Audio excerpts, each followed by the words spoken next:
Welcome to The Explainer.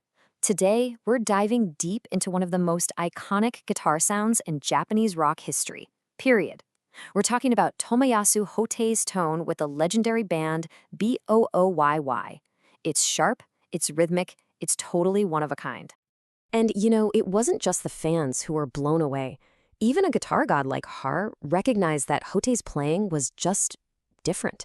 He called it a dancing sound, something that had a life of its own and really set him apart from everyone else. So what was the secret sauce? Well, it wasn't just one magic pedal or some ultra-rare amplifier. Nope. It was a whole system, a combination of a unique philosophy, very specific gear, and super meticulous settings. Okay, let's dive into this.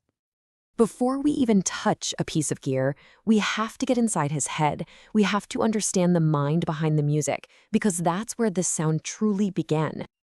You see, the sources make it really clear that the core of Hotei's sound came from things you can't buy. It was his innovative spirit, his insane sense of rhythm, and, believe it or not, even his physical presence. He's a tall guy, which gave him this really distinct, powerful playing style. And this quote right here, this shows his philosophy in action. He didn't want effects to be these special, gimmicky tricks you pull out once in a while. He wanted to weave them into the fabric of his sound, to make them a normal, standard part of a new guitar vocabulary. Okay, so now let's move on to the hardware and see how he built on that philosophy. Hotei's rig was really built on a foundation of 3 key pieces.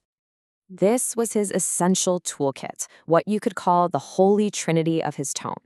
First, you've got that signature Fernandez guitar, known for its super sharp attack. Then, for amps, the legendary Roland Jazz Chorus for those crystal clear cleans, and a Marshall JCM 800 for all the raw power. And this table right here brilliantly illustrates his approach. He set his amp for this really solid, mid-focused clean tone. Notice how he keeps the bass low. That's to stay out of the way of the bass and drums. This created the perfect canvas for his effects to paint on. All right, now for the part every guitarist wants to know, the pedals. Hotei's effects were all chosen for absolute precision and control. So he relied on 4 main types of effects, but the real secret wasn't just what they were, but how he put them together. And at the absolute center of it all was his groundbreaking use of digital delay. And this is so important to understand. This wasn't just a simple echo to make things sound big.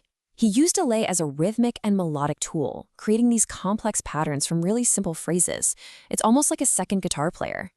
So here are the 2 crucial settings he used. He had a short, 40-millisecond delay that was pretty much always on just to add some body to the sound.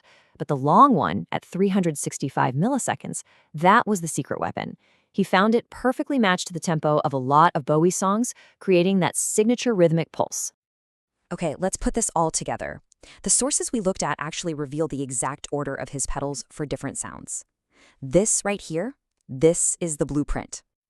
So for that shimmering, sharp, clean sound, the harmonizer came right at the beginning. That created this bright, glassy texture that was then squashed a bit by the compressor and widened out by the chorus, all before hitting the delay. Now, his rhythm distortion, it was all about being tight and controlled. You'll notice he wasn't using a ton of gain. And look at that last pedal, a noise gate. That was crucial for keeping every single riff razor sharp.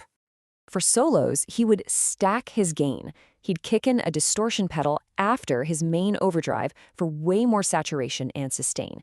Then, right at the end, he'd add that stereo chorus to make the sound absolutely massive. So how can you get this sound today without spending a fortune on vintage gear? Well, the core principles are way more important than the specific pedals themselves. Look, a lot of the original pieces are rare and crazy expensive now, but here are some modern, widely available alternatives that can get you really, really close to the essential character of that sound. Ultimately, the reason this all matters is that Hotei's approach teaches us that amazing tone is about control, it's about rhythm, and it's about serving the song, not just about raw, blistering power. And in the end, Hotei himself said it best. Copying is just the start. The real goal here is to take these lessons and use them to find your own unique voice on the guitar. And that's the challenge he leaves for every single one of us guitarists. So now that you understand the blueprint, what sound are you going to create? Thanks for joining us for this explainer.